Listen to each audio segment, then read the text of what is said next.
You're listening to the Marketing Funnel Show, episode number 47. Mini offers are incredibly easy to put together and insanely valuable for your business in a few specific ways. Let's talk about creating mini offers and how you can use them to build a marketing funnel for your business with confidence. Welcome to the Marketing Funnel Show. I'm your host, Michelle Evans, and this is the podcast for coaches, experts, and online business owners to learn how to go from simply surviving to sold out using the power of marketing funnels. All right, let's jump into today's show. Well, hello there, and welcome back to another episode of the Marketing Funnel Show. My favorite thing to talk about, marketing funnels. And today we're wrapping up our 4-part series on creating a predictably profitable online business with marketing funnels. And I've given you a ton of insights to get you started. In episode 44, we talked about how to decide what marketing to do based on who you are and where your audience is hanging out. We went through 4 key questions to dive into figuring this out for yourself so that you can market your business with confidence and feel really, really good about it.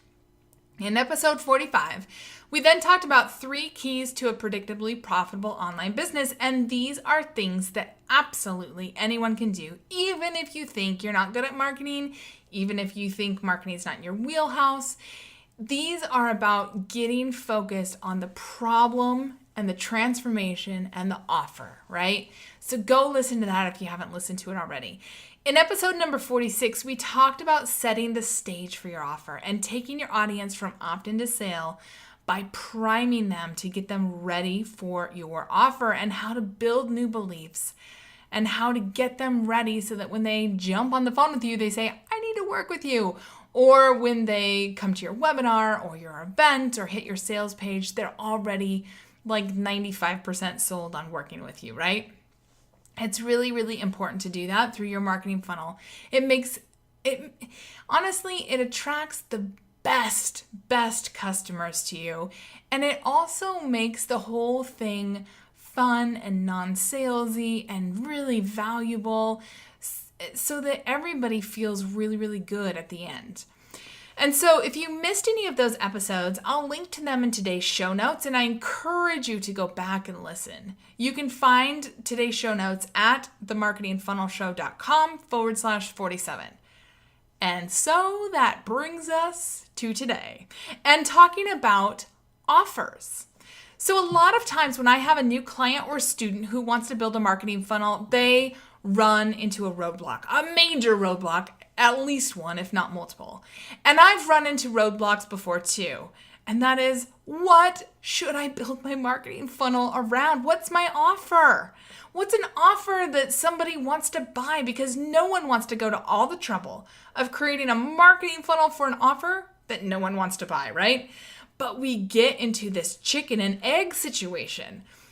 Either no one or very few people have bought your offer because you don't have a system to help you sell it, and so it's hard. And you don't have a system because you don't have testimonials, insights, and or the confidence to build the system because you don't know if anyone wants it. So you're kind of stuck in this, I don't have a system to sell, but I don't want to invest a ton to build that system yet. And it's so frustrating. And I know because I personally have been there more times than I want to tell you.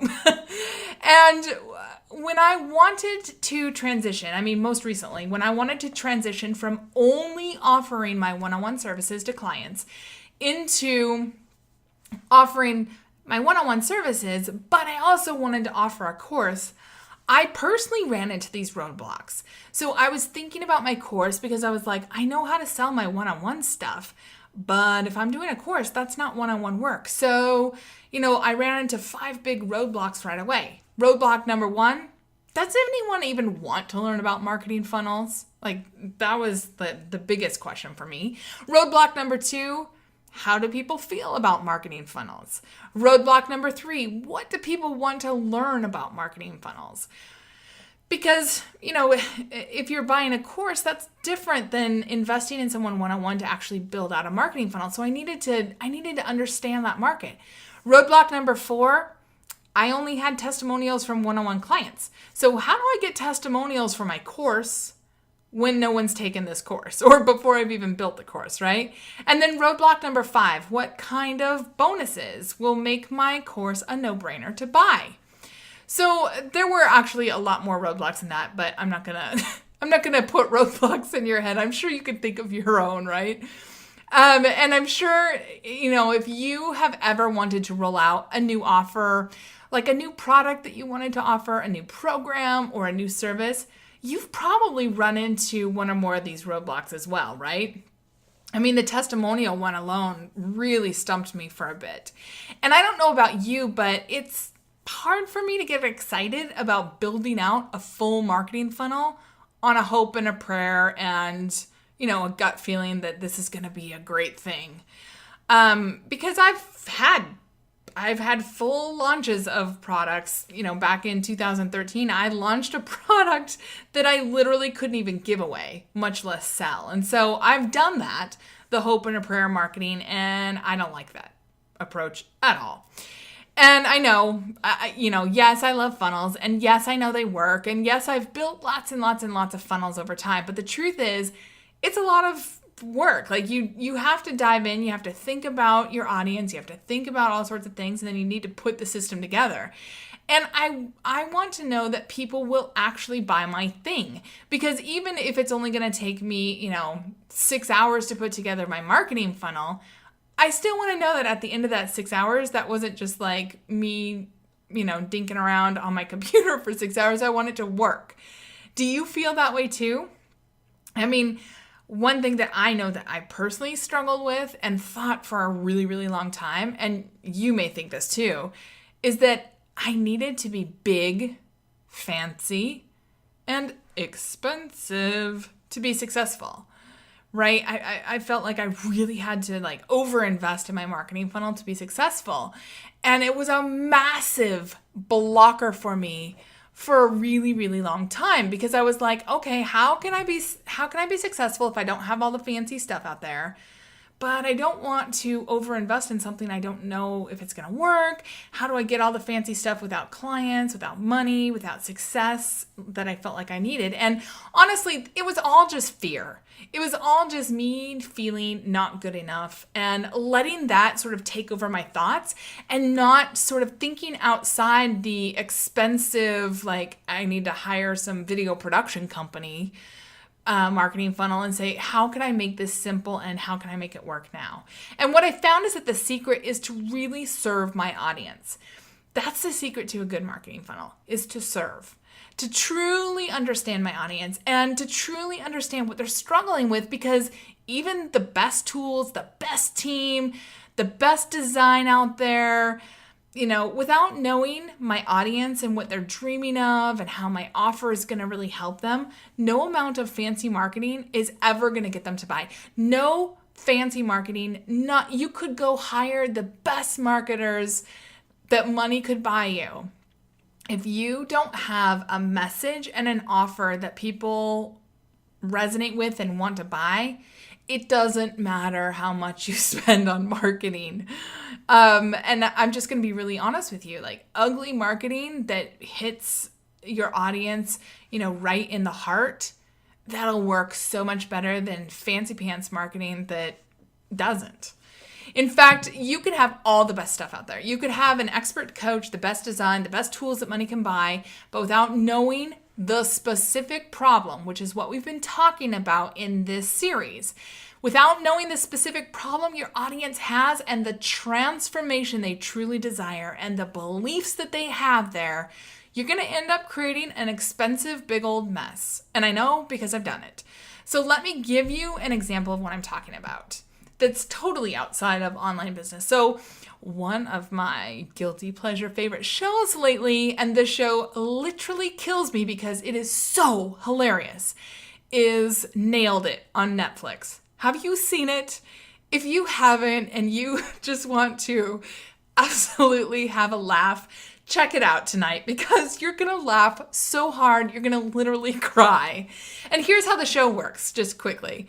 Comic Nicole Byer, who is funny, and renowned pastry chef Jacques Torres host a competition. It's a baking competition that invites home bakers with a twist, right? These are home bakers who have a poor track record in the kitchen, and they're inviting them to seek redemption and cash on the series. And I gotta tell you, some of these home bakers have a really high opinion of their abilities in the kitchen, and it's funny. In each episode, 3 contestants try to recreate an edible masterpiece that's designed by a chef expert. So they bring in just like these incredible experts. I mean, Jacques Torres is one of them, and he's also a judge, but they've brought in lots of others that you would recognize if you watch any cooking shows. And the chef expert tells them, gives them an example of the finished product. They give them just everything. I'll get into it in a minute because the projects don't usually turn out great, which is what makes the show so funny. I mean, it is so funny what some of these people create, and they have a good time at it too. They all go on there knowing that they're not pros. And in the end, whichever amateur baker comes closest to a successful nailed it dessert gets to take home $10,000. So it's really fun, and everybody is laughing and having a good time on there. And these contestants literally get everything handed to them. Everything that you'd think that they need to be successful. They get the recipe, they get all the ingredients, they have the best equipment that money can buy, they have an expert who shows them what the finished product should look like and then gives them some tips on getting it done. And all they have to do is copy and execute the steps. Sounds simple, right? Well, hold on. These are home bakers who've never done these things before. And, the experts make it sound so simple, but the experts have failed probably hundreds and hundreds and hundreds of times. And so that's why they can create these masterpieces so effortlessly now, right? Because even with the right pieces to create this masterpiece, these home bakers still can't tackle the massive transformation of simple ingredients. Eggs, flour, sugar, and decoration because they're missing a key piece. They're missing experience. They haven't taken enough baby steps. They haven't, built enough skills over time to discover what works and what doesn't. And so they try to tackle these really complicated and complex baking projects armed with, in theory, the information that they need, the step-by-step that they need, and an example at the end of what it needs to look like. And, if you watch this show, you're gonna die laughing. I mean, it's like cakes are falling over. There's blobs coming off of things. It's hilarious. And the contestants, they're trying to imitate the expert's cake. Many of us are trying to imitate an expert's online marketing, right? And obviously in this show, this is all set up for everyone to have a good laugh, including the contestants. Yet they're always surprised at just how difficult creating these baking masterpieces actually is. I mean, sometimes it's just creating a cookie and putting, a design on it. And it looks so simple. It looks so easy. The expert, gives them step by step by step what to do. But they still haven't done it before. So they're trying to tackle these huge things that they don't have the skills for.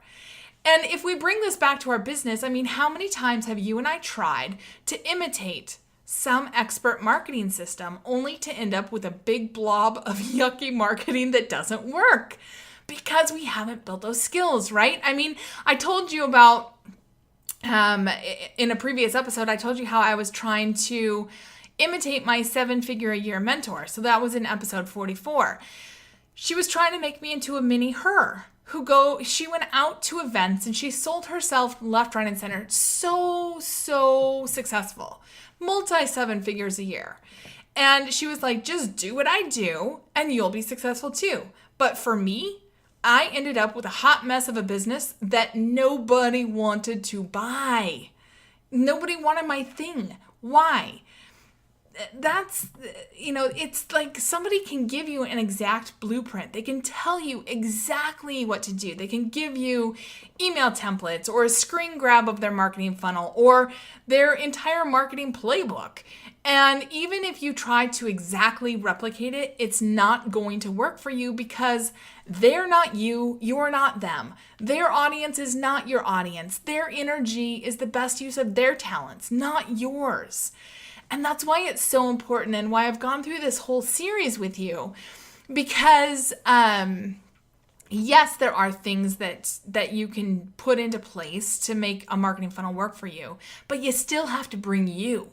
And you still have to bring your audience. And that is usually the missing critical piece. Instead, it works so much better to focus on the basics. The basics. And your basic ingredients for a marketing funnel that brings in clients and customers and sales is, I should say are, there's more than one. That was terrible grammar. But the basic ingredients are, number one, what's the problem your audience has that they want to solve? We talked about this, right? Number two, and if you want to go back, we talked about it in episodes 44 and 45. Number two, what is the transformation that your audience dreams about? We talked about that in episode 45. And number three, what's your offer to help them go from problem to transformation? And we're going to talk about how many offers, like baby offers, can help you in testing out offers easily in a way that makes you money as well. Before you dive into creating some big, complicated funnel masterpiece, you just start off with baby steps, right? And then you create a system or a marketing funnel to attract, engage, and pre-sell your audience. That's it. Marketing funnels are a lot less about the technology, and they are a lot more about understanding, getting that insight into you and your audience so that you can connect with your audience so they engage and pay attention to you. And I've seen people do marketing funnels in all sorts of really creative ways, but at the end of the day, they know their audience. They know the problem. They know the transformation. They know what to share. That is so important. So create an offer that is a vehicle, basically, for our audience to get the transformation they've been dreaming of, right? And that's how your offer needs to be positioned. And you're probably thinking, yeah, that sounds easy, but my offers just aren't bringing customers to me or not as regularly as I want. Or maybe you're not even sure where to start, what to offer, and you don't feel like you have kind of the offer or a good offer that's really going to work.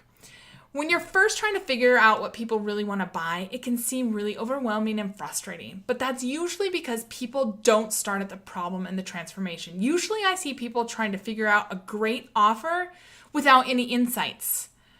And you know what? I did that for a long time too. I had programs and offers that sounded so good, at least to me, but no one wanted them. It wasn't until, in frustration and desperation, I decided to try out what I'm going to share, and it literally turned everything around, and it became so easy to create offers that people actually wanted to buy, and then create a marketing funnel to sell those offers based on the insights that I got. So what was the key that unlocked the offers that people wanted to buy? Well, let's talk a little bit about mini offers. This is actually something that I talked about on Amy Porterfield's podcast, Online Marketing Made Easy. The mini offer method is a way to easily test offer ideas before you spend a ton of time, money, or effort in honestly creating something that no one wants to buy. And when you do it right, this will give you incredible confidence and insight into what your audience really wants to buy from you. So let me break down what a mini offer is.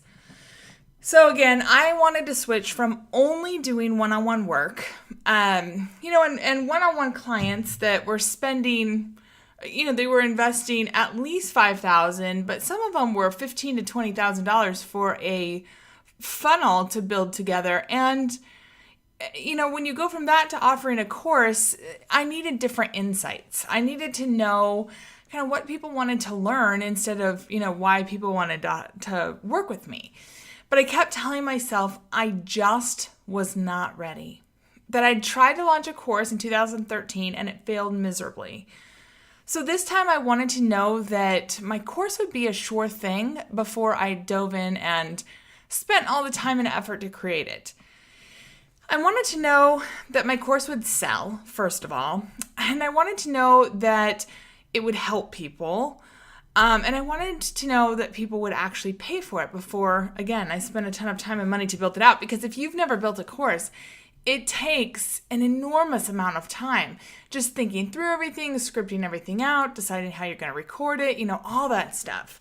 And it's worth it for sure, but I didn't want to dive in and create something before I knew that people wanted to buy it.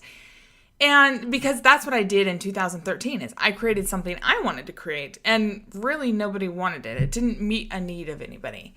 And I knew my one-on-one approach worked because, I had great success stories with my one-on-one clients, but I was having a really hard time understanding how I could take that highly customized and personalized one-on-one work where I could, be on hand to answer all the questions, where, we could troubleshoot things together and just there's a lot of extra personalization that goes into one-on-one work. And I wanted to know how I could turn that into a course.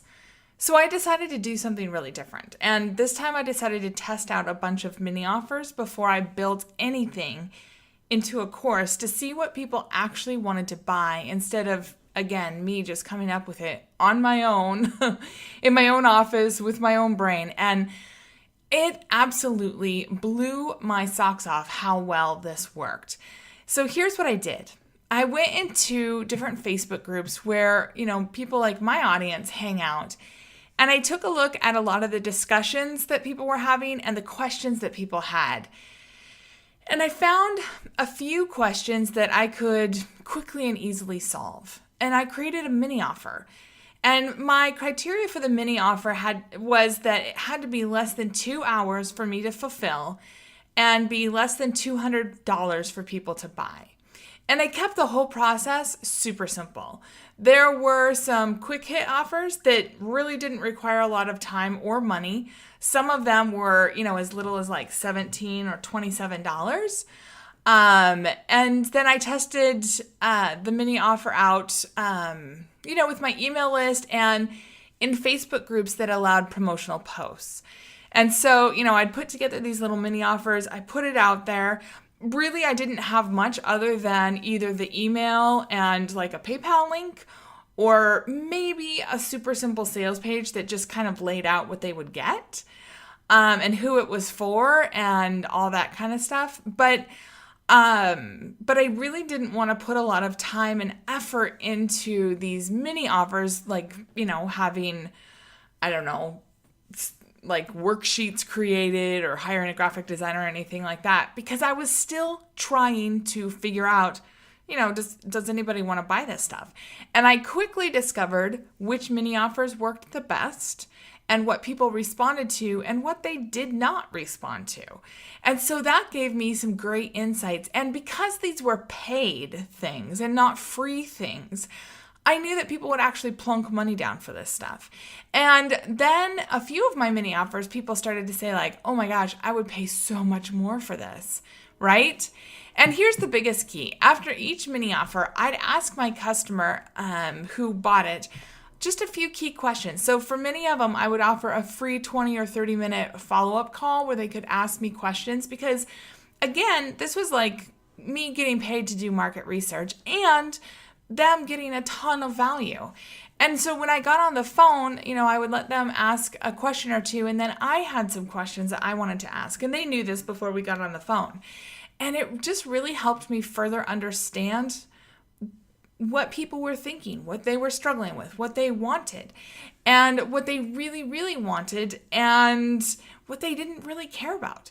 And also their favorite way of getting that help, along with insights into what had not worked. Because, a few of my offers, nobody took me up on. And that's fine. That told me this doesn't really hit the mark with your audience.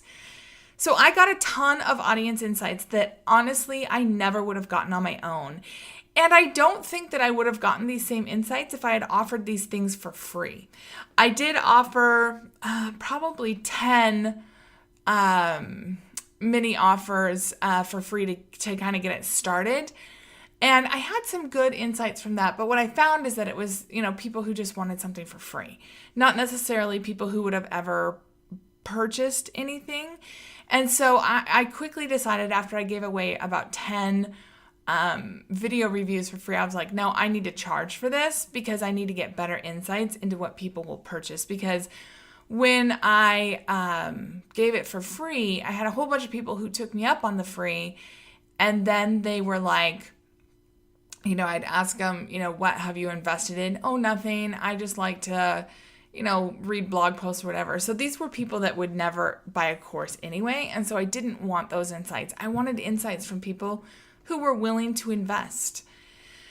And then as a bonus, I got to speak to, as I was speaking to people and they were telling me how much value they got out of, specific components of what I did for them. I also got a bunch of testimonials that were specific to those components that I wanted to put into my course. And that was amazing. So I made money while I was getting these insights. I impacted people in their businesses for really a steal. Like, I wasn't charging a ton of money.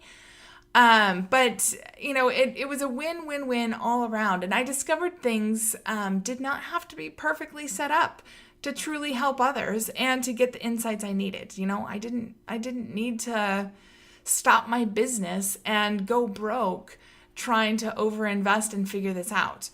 And plus, this was really, really fun. Like, it's fun to put things out and have people flood your inbox with, oh my gosh, I want that, right?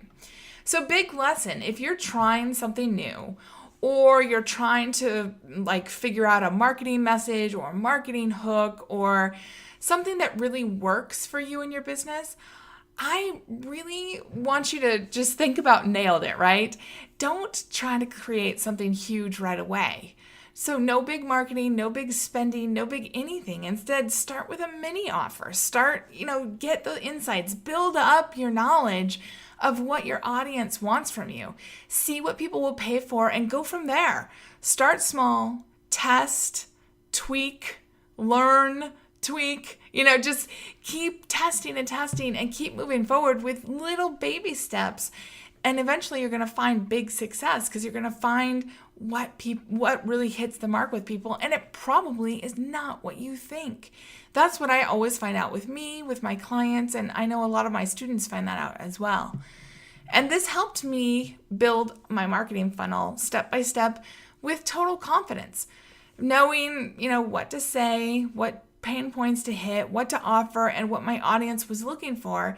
And it made the whole thing a lot faster and easier because I didn't have to make this stuff up. I had, words from people that I had worked with that I could pull from.